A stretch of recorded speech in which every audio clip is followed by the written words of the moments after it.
Ça permet également de protéger plus d'espace, donc on occupe moins d'espace, donc on peut préserver plus d'espace naturel, plus de boisés. On veut aménager des quartiers où on retrouve des commerces de proximité, où on retrouve des pistes cyclables, où on retrouve des espaces verts. Et c'est ce qu'on entend dans les activités de participation publique pour le plan d'urbanisme. Fait que je pense que ça fait aussi partie de l'ADN de Sherbrooke.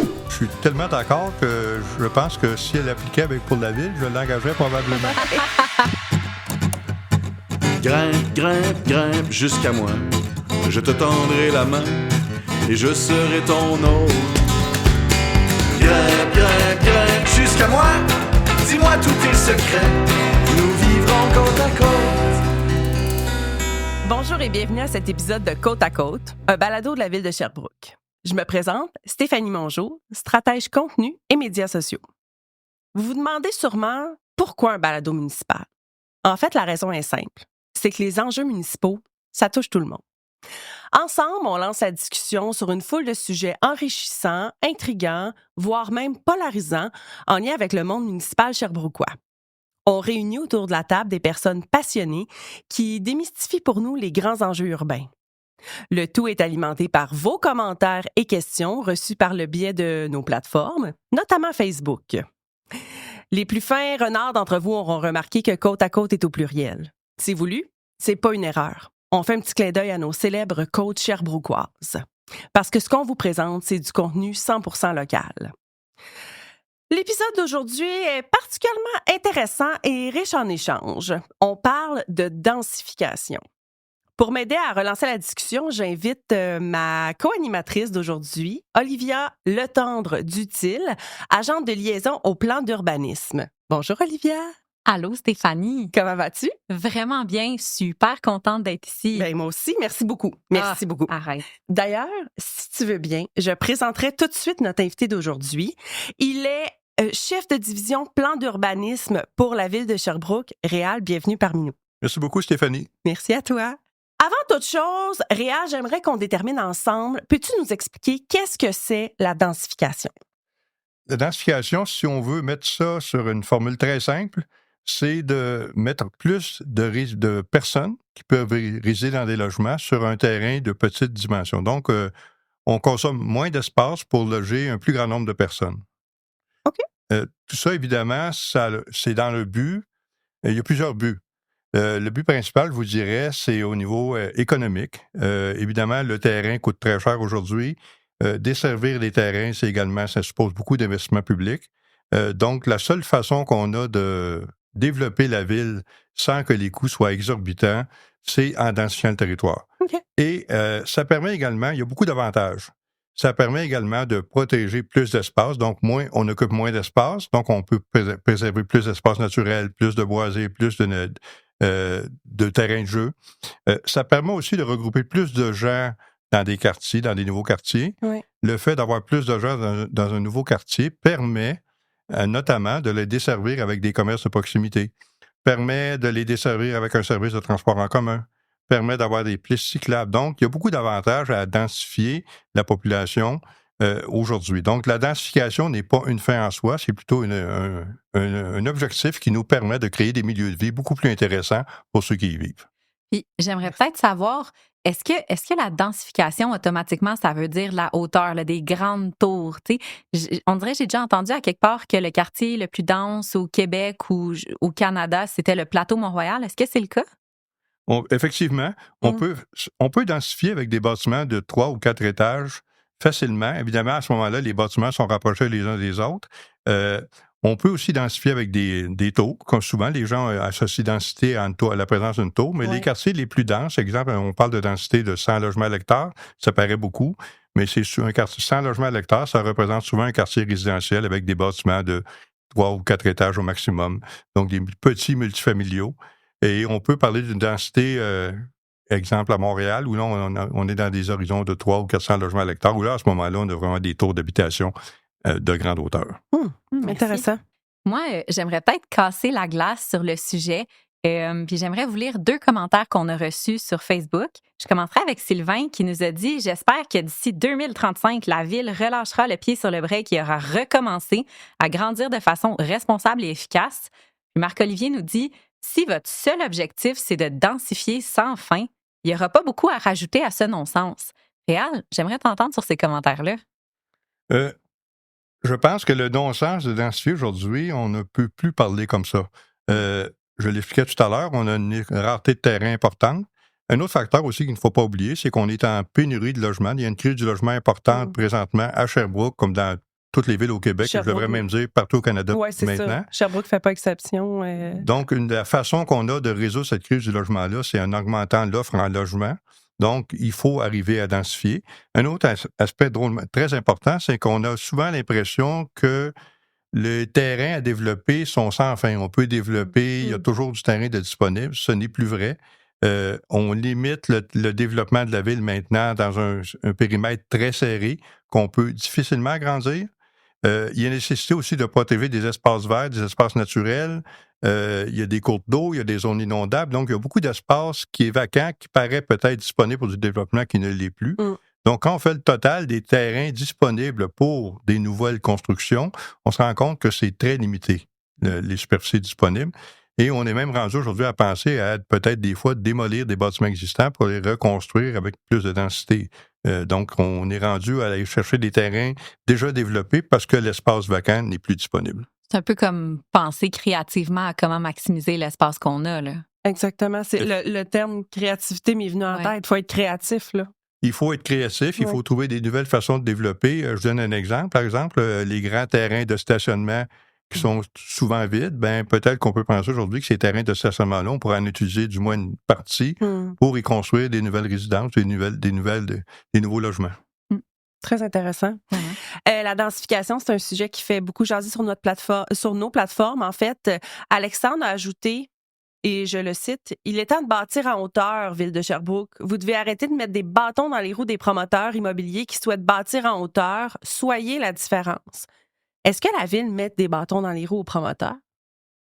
La Ville ne met jamais des bâtons dans les roues aux promoteurs. Ce qu'il faut bien comprendre, c'est qu'aujourd'hui, la planification, le développement l'ouverture de nouvelles rues, le développement de nouveaux quartiers, c'est très complexe. Il y a beaucoup d'intervenants. Il y a la Ville, il y a souvent les ministères qui sont impliqués. Il y a beaucoup d'éléments à considérer. Et pour bien faire le développement, s'assurer qu'on le fait pour qu'il dure longtemps, qu'il soit bien réalisé, qu'il soit économique, il faut prendre le temps nécessaire pour la planification. Donc, c'est ce qui explique souvent les délais qui peuvent paraître longs, mais qui sont essentiels pour que le projet dure longtemps et soit longtemps à la satisfaction des gens qui vont habiter dans ces quartiers-là. Parce qu'il y a ce volet-là qui est important aussi. La Ville, son rôle, c'est de s'assurer que le projet corresponde aux besoins. Par exemple, dans un quartier, que les gens qui vivent dans ce quartier-là, le logement corresponde à leurs besoins aussi. On tient compte des besoins des citoyens et citoyennes aussi en tant que Ville. Effectivement, il faut répondre aux besoins des citoyens. Donc, il faut comprendre qu'on veut aménager des quartiers où on retrouve des commerces de proximité, où on retrouve des pistes cyclables, où on retrouve des espaces verts, des espaces communautaires. Donc, tout ça, ça demande une planification large qui dépasse le simple bâtiment. On est en train de penser, on ne développe plus maintenant bâtiment par bâtiment, on pense à un nouveau quartier. Donc, on anticipe le développement de ce quartier-là. Développement qui prend peut-être quelques années à l'occasion à planifier, mais qui peut prendre aussi beaucoup d'années à être construit et qui va être habité encore beaucoup plus longtemps. Très intéressant. On parlait de notion de créativité tantôt. Quelle forme peut prendre la densification? La densification, c'est très, très large. Je prends un exemple. À Sherbrooke, récemment, la Ville a autorisé les habitations accessoires dans les cours arrière des bâtiments unifamiliaux, donc ce qu'on appelle des unités d'habitation accessoires. L'acronyme UHA pour les spécialistes.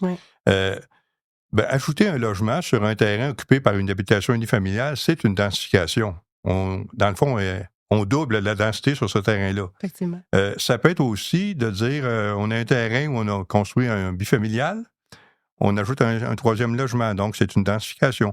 On pourrait démolir un bâtiment sur un terrain, quelqu'un qui aurait, par exemple, un grand terrain, un bâtiment qui serait peut-être vétuste, on pourrait le démolir et le remplacer par un bâtiment qui comprendrait plus de logements. Donc, densification, ce n'est pas que construire des habitations denses, c'est aussi ajouter des logements. Et chaque ajout d'un logement sur le territoire de la Ville, à l'intérieur des territoires déjà desservis par les réseaux d'égouts et d'aqueducs, c'est une densification qui est payante pour la Ville et pour ses citoyens.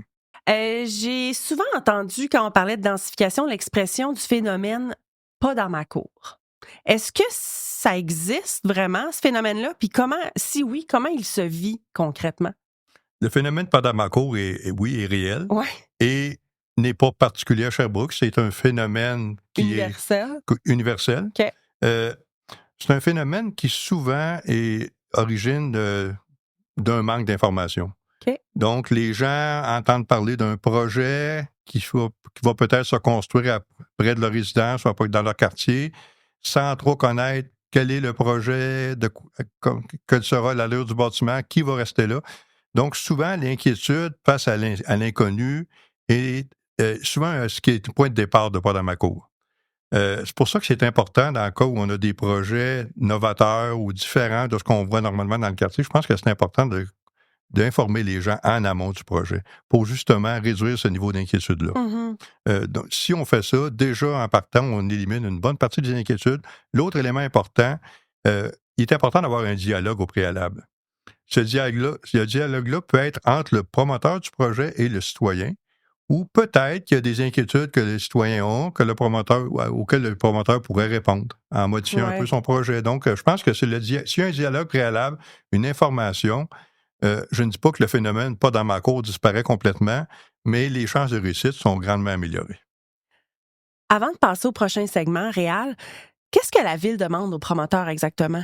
Au-delà des plans et des études techniques, évidemment, qui sont essentielles et nécessaires pour bien évaluer la pertinence d'un projet, la Ville va souvent demander aux promoteurs d'aller consulter la population. Donc, les gens qui restent dans le voisinage du futur projet, les gens du quartier, pour leur présenter son projet et entamer une discussion avec eux pour peut-être répondre à certaines de leurs inquiétudes, peut-être modifier le projet quelque peu pour que le projet réponde mieux à leurs attentes.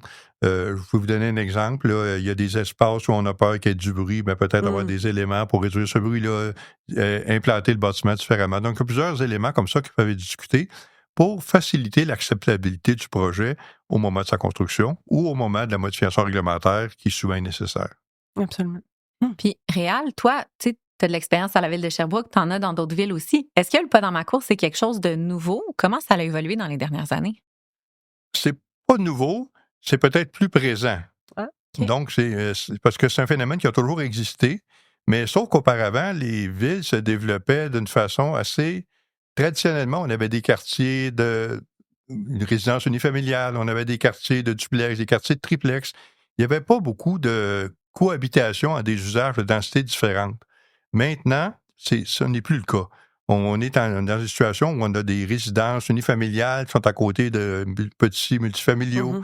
On a des commerces de proximité. Donc, il y a des usages différents qui cohabitent les uns en voisinage direct. Donc, c'est ce qui amène souvent le pas dans ma cour. Oui, je comprends. Je me permets peut-être d'embarquer parce Oui, que vas-y. est-ce que ce que tu viens de décrire, c'est ça la mixité? Parce que c'est une autre chose qu'on entend vraiment souvent. Il faut plus de mixité dans les quartiers. Puis, je suis pas toujours sûre de comprendre de quoi qu'on parle. Mixité, si on retourne quelques années en arrière, pour tout le monde, la mixité, ça voulait dire, dans un même bâtiment, on avait un commerce au rez-de-chaussée et des logements à l'étage. OK. D'ailleurs, les rues principales, dans à peu près toutes les villes au Québec, étaient bâties comme ça. Il y avait des Comme commerces au la rez-de-chaussée, c'est ça, Ouais. et des logements à l'étage. Aujourd'hui, quand on parle de mixité, c'est beaucoup plus large que ça. OK. On parle de mixité d'usage, donc des usages différents qui cohabitent dans un même quartier, des fois voisins les uns des autres, des fois séparés par des rues, etc. On parle également de mixité en termes d'offres de logement. Donc, on a des logements studios, pour les étudiants qui ont besoin d'un petit logement. On a des logements 3 chambres pour les familles. Oui. On a aussi des logements destinés à des clientèles diverses. Donc, on a des logements, on parle souvent de logements abordables, donc des logements avec un coût de loyer qui est moins élevé que le coût normal du marché pour des gens qui ont peut-être même des moyens financiers plus limités. On parle de logements pour des familles. On parle de logements pour des personnes âgées. Donc, on essaie de combiner dans un même quartier des personnes socialement différentes pour ne pas créer des ghettos ou des quartiers où toutes les personnes se ressemblent. Donc, on veut avoir une vie de quartier où toutes les classes de société peuvent être représentées. avec ce que tu nous as dit, on voit que la densification, ça répond à plusieurs enjeux. Tu as dit que de densifier, ça permet de protéger les espaces verts au sol. Tu as mentionné que ça permet aussi d'avoir des meilleurs services pour les personnes qui vivent dans ces quartiers-là. Moi, j'aimerais savoir pour la ville au niveau financier, est-ce que il y a des avantages? Est-ce qu'on pourrait continuer à construire comme qu'on le fait en ce moment? Parce que clairement, avoir 6 maisons sur une rue, ça rapporte pas autant de sous pour la ville. Puis peut-être que c'est pas rentable d'avoir 6 maisons sur une rue, de l'entretenir, de réparer les infrastructures, d'aller ramasser, faire la gestion des matières résiduelles. Effectivement, c'est important. Il y a des études qui démontrent que de construire une habitation unifamiliale par rapport à une habitation multifamiliale, à multilogement, les coûts pour la ville sont triplés. Donc, un logement unifamilial coûte 3 fois plus cher à la ville en coûts de service pour le déneigement, les déchets, l'entretien, les services municipaux, les services incendies, etc. Donc, pour la ville, il y a une économie importante. Quand je dis pour la ville, cette économie-là, ce n'est pas l'économie pour la ville, mais c'est l'économie pour ses citoyens parce que c'est les citoyens qui paient par leurs taxes. Oui. L'autre élément important aussi, même pour le citoyen, ça a un impact important.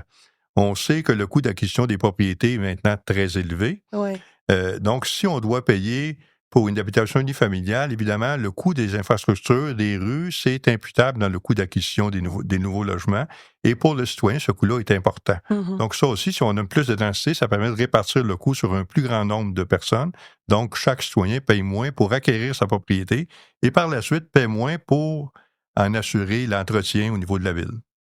Fait que là, tu nous présentes, on se rend compte qu'il y a vraiment beaucoup d'avantages à la densification. Des fois, on entend certaines choses comme quand on est dans un quartier plus dense, on perd notre qualité de vie. Quand on vit dans ces quartiers-là, ça n'a pas beaucoup de sens parce que tu n'as pas accès à ce qu'il te faut pour. Bref, tu n'as plus ta cour, fait que tu n'as pas de qualité de vie. Est-ce que c'est vrai que de vivre dans un quartier plus dense, on renonce à notre qualité de vie? On a fait beaucoup de consultations en amont de la préparation du plan d'urbanisme qui est en cours présentement. Il y a beaucoup de gens qui nous ont dit que ce qu'ils aimeraient beaucoup, c'est pouvoir vivre dans leur quartier sans nécessairement toujours prendre leur automobile pour aller faire leurs emplettes, pour se déplacer. Donc, c'est sûr que quand on a un quartier très peu dense, c'est possible que oui, on a une grande cour, on a un beau terrain, mais par contre, à chaque fois qu'on doit aller chercher une pinte de lait, il faut prendre l'auto. Si on veut aller à pied ailleurs, souvent, les distances sont tellement importantes qu'on ne peut pas le faire. Il n'y a pas de réseau cyclable à proximité parce que c'est pas assez dense, le transport en commun est loin. Donc, je pense que la densification, pour les personnes qui recherchent une réduction des déplacements automobiles, puis une meilleure qualité de vie et aussi une économie, parce qu'un automobile, évidemment, il y a des coûts importants. Ces quartiers-là permettent d'atteindre cet objectif-là. Donc, les personnes ont accès à des commerces de proximité, peuvent aller à pied. On peut aussi avoir des grands espaces communs, naturels, où les enfants peuvent aller jouer. Donc, je pense qu'on peut compenser la perte d'espace individuel par la présence d'espaces communautaires de grande superficie. Donc, la qualité de vie, selon moi, non seulement n'est pas diminuée, mais elle est améliorée. Fait que c'est un peu dire, c'est pas parce qu'on a de la densification qu'on a une perte de verdure et qu'on n'a pas accès à un parc, là. Dans le fond, quand on achète un logement dans une aire de plus grande densité, on achète plus qu'un logement, ou on habite plus qu'un logement quand c'est en location, on habite un quartier. Donc, on a tous les avantages que le quartier peut nous offrir. Donc, je pense que c'est un plus pour les gens qui y vivent. En termes de densification, j'aimerais qu'on campe le rôle de la ville de Sherbrooke par rapport aux autres paliers gouvernementaux, par exemple. Okay, c'est évidemment on pourrait penser que la ville est complètement indépendante dans ses décisions, mais c'est beaucoup plus complexe que ça. Il y a toute une série d'organismes gouvernementaux qui interviennent dans la planification urbaine. Par exemple, le gouvernement du Québec a adopté récemment ce qu'on appelle les OGAT, donc les orientations gouvernementales qui concernent l'aménagement du territoire. Ces orientations-là fichent une série d'objectifs. Entre autres, on parle beaucoup de densification dans ces objectifs-là. On parle beaucoup de résilience au changement climatique. Donc, il y a beaucoup d'objectifs qui sont déterminés par le gouvernement et auxquels les municipalités sont tenues de respecter. Ça prend... donc, ça veut dire que la ville, lorsqu'elle adopte un outil de planification, on parle du plan d'urbanisme, on parle des règlements de zonage que les gens connaissent peut-être mieux, tous ces outils-là sont assujettis à des orientations gouvernementales. Et si jamais la ville décidait d'aller à l'encontre de ces orientations-là, les règlements qu'elle projette d'adopter ne pourraient pas l'être. Donc, vous voyez, il y a comme une chaîne de commandement. Oui. Le gouvernement du Québec détermine des orientations, des objectifs. La Ville prépare des documents de planification conformes à ces orientations-là, les soumet au gouvernement qui, lui, approuve ou non les règlements selon qu'il considère qu'ils sont, oui ou non, conformes à ces orientations. Et par la suite, la Ville adopte ses règlements d'urbanisme. Mais la Ville a quand même aussi tout le volet citoyen et accessibilité de cette information-là. On les consulte notamment dans la démarche du plan d'urbanisme et dans plein d'autres démarches. Il y a quand même, on a une liberté quand même à l'échelle de la Ville de décider pour des orientations.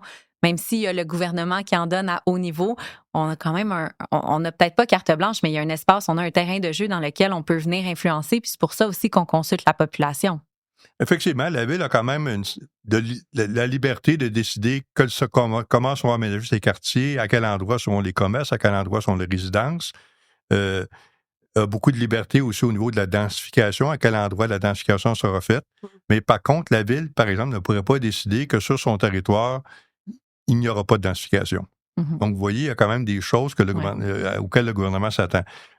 On parle de protection des milieux naturels, c'est un sujet qui revient souvent. Ouais. Ben, la Ville ne pourrait pas décider qu'elle, la protection des milieux naturels, pour elle, ce n'est pas important.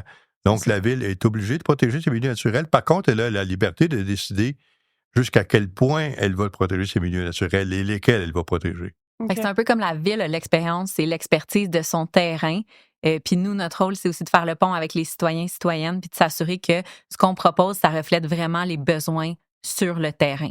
Effectivement, c'est important lorsque la Ville fait des choix de planification de s'informer auprès des citoyens quelles sont leurs attentes pour s'assurer que les choix qu'elle fera correspondent à leurs attentes. Et ce qui permet souvent, on en parlait tout à l'heure, d'éliminer le phénomène du pas de ma côte. Parce que si on a déjà on connaît déjà les besoins des citoyens, c'est beaucoup plus facile de s'assurer qu'on y répond dans nos outils de planification et nos règlements. Réal, je te lis un commentaire de Gabriel qui dit « La densification de la population est inévitable pour mitiger l'étalement urbain, autant que l'adaptation de nouvelles réalités. Il dit que Sherbrooke n'est plus la même qu'il y a 20 ou 40 ans, par exemple. Puis qu'on doit se souvenir du passé, penser au présent, mais surtout planifier le futur. » Est-ce que tu es d'accord avec ça? Je suis tellement d'accord que je pense que si elle appliquait pour la Ville, je l'engagerais probablement. Gabrielle est le bienvenu. C'est ça. Donc, elle décrit en peu de mots tout ce que le plan d'urbanisme veut faire. C'est exactement ce que la Ville projette de faire. Aujourd'hui, on est en train de penser le Sherbrooke du futur en fonction de nouveaux paramètres qui n'étaient pas les mêmes qu'on avait il y a 20 ans. Ce qui explique souvent aussi pourquoi maintenant la Ville se développe différemment. On a un contexte qui est entièrement différent de ce qu'on avait auparavant. Donc, il faut planifier en fonction de ce contexte-là et surtout en se projetant dans l'avenir. Parce que ce qu'aujourd'hui, on pense, c'est le Sherbrooke de 20 ans, dans les 20 prochaines années. Exactement. Marie-Pierre nous a écrit dans la boîte à idées qu'elle aimerait qu'on développe des quartiers qui comblent mieux les besoins de télémilieux de vie, de commerce, de services de proximité de qualité, facilement accessibles par transport durable. Essentiellement, elle nous dit qu'elle aimerait des quartiers aussi à l'échelle humaine. Est-ce que je comprends avec tout ce que tu nous dis que le plan d'urbanisme, essentiellement, va dans cette direction-là? En tout cas, je pense que je vais engager une autre personne. Ben oui, mon Dieu, on va recevoir les CV. Oui, c'est ça. Sherbrooke.ca/emploi. mais ça prouve aussi une chose, c'est que si la Ville pense son plan d'urbanisme de cette façon-là et qu'on a des commentaires des citoyens qui vont dans le même sens, c'est peut-être parce que ce que la Ville projette, c'est en adéquation avec les besoins des citoyens. On en parlait auparavant. Ouais. Donc, on sent clairement au niveau des consultations qui ont eu lieu dans le cadre de la préparation du plan d'urbanisme qu'il y a vraiment une forte tendance vers ce type de développement-là maintenant. Ce qu'on n'aurait pas entendu il y a 10 ou 15 ans. C'est inspirant. Puis, quand on parle de densification, on entend tous les avantages. On voit que c'est un peu vers là qu'on doit aller, parce qu'on ne veut pas faire de l'étalement urbain, c'est-à-dire sortir de ce qu'on considère comme le Sherbrooke, donc le périmètre urbanisé, la ville, pour aller après ça détruire, par exemple, des milieux humides, détruire des milieux naturels qu'on aurait, des zones agricoles. Fait qu'on ne veut pas aller s'étendre hors de cette zone-là. Mais tu sais, avec tous les avantages, pourquoi la densification, des fois, c'est difficile? Pour avoir un environnement intéressant, donc un beau milieu de vie, il faut aussi avoir des milieux naturels. Il faut aussi avoir des milieux agricoles. Exemple, la ville de Sherbrooke, dans son schéma d'aménagement, avait déjà prévu une ceinture verte autour de la partie urbanisée du territoire. Donc, c'est important d'avoir un espace naturel au périmètre de nos zones plus densifiées. Donc, si constamment on agrandit ce périmètre-là pour construire des nouveaux quartiers, on perd cet espace naturel-là, on perd potentiellement des surfaces agricoles et on perd globalement de la qualité de vie. Donc, je pense qu'une ville, ce ne sont pas que des maisons ou des habitations, c'est aussi des milieux agricoles, c'est aussi des milieux naturels, c'est aussi des milieux ruraux avec une faible densité. Je pense que les gens de Sherbrooke, si on leur disait demain matin que la ville pourrait vivre sans milieu naturel, la population ne serait absolument pas d'accord. Donc, je pense que c'est important de se concentrer dans un périmètre défini pour préserver les espaces plus naturels au pourtour de ces espaces habités-là. Puis tu as raison, hein, ce qu'on voit dans les activités de participation publique, ça reflète ça. On a fait une démarche Sherbrooke au service de ces quartiers avec un sondage léger où ce qui est ressorti comme priorité pour les gens aussi, c'était protéger les milieux naturels. Et c'est ce qu'on entend dans les activités de participation publique pour le plan d'urbanisme. Fait que je pense que ça fait aussi partie de l'ADN de Sherbrooke. Donc, à quelque part, dans le plan d'urbanisme, on va refléter aussi ce que les gens nous disent, là. C'est clair. Puis Sherbrooke ne serait pas Sherbrooke sans la présence de tous ces milieux-là. Oui, je suis d'accord. En conclusion, j'aimerais vous poser une question à la citoyenne et aux citoyens que vous êtes. Si on se projette en 2045, à quoi ressemble votre Sherbrooke en tant que citoyenne et citoyen? Je commence avec Réal. C'est un Sherbrooke où j'ai une automobile, mais qui est plus souvent dans le garage ou dans mon stationnement souterrain que sur la route. Okay. C'est un Sherbrooke où je peux aller acheter un pain, une pinte de lait à pied. C'est un Sherbrooke où je peux prendre un vélo, peut-être électrique parce que je serai plus vieux. Donc, pour me déplacer, pour aller me promener dans la ville et autour de la ville, dans les milieux naturels. C'est un Sherbrooke qui a beaucoup de milieux naturels. C'est un Sherbrooke où les rivières sont mises en valeur. C'est un Sherbrooke où je suis fier de vivre et heureux. Merci, très belle réponse. C'est vraiment une belle réponse. Ça va être dur intimidant. Bon, moi, je vais y aller vraiment avec ma petite personne. J'ai un chien. Je veux continuer à avoir des chiens dans ma vie. Pour moi, c'est super important d'être capable de sortir avec mon chien puis d'avoir les options pour aller faire mes petites emplettes à pied avec. Puis, tu sais, d'être comme le temps au maximum d'une marche de mes endroits où je dois aller pour faire mes emplettes. Puis, je trouve vraiment important d'être capable d'aller faire du sport près de chez moi aussi. Prendre mon auto, mais pas trop longtemps pour, par exemple, aller à une plage. Prendre mon moto, mais pas trop longtemps pour aller faire une grande marche dans un plus grand boisé. Donc, juste m'assurer que pour moi, les choses de mon quotidien sont accessibles. Ah, merci. Réal, merci beaucoup de ta disponibilité et du temps que tu nous as donné aujourd'hui. C'était vraiment intéressant. Oui, un grand merci. Je vous retourne le merci. Ça m'a permis de partager ma passion. Ah ben, ça, c'est palpable. Merci beaucoup. Merci beaucoup, Olivia, pour ton aide à la co-animation. Merci de l'invitation. Toujours excitant d'être ici. Vous avez apprécié ce que vous avez entendu? Je vous invite à consulter les autres épisodes de la saison 1 au sherbrooke.ca/balado. On y traite d'autres enjeux municipaux comme celui-ci. Merci et à bientôt.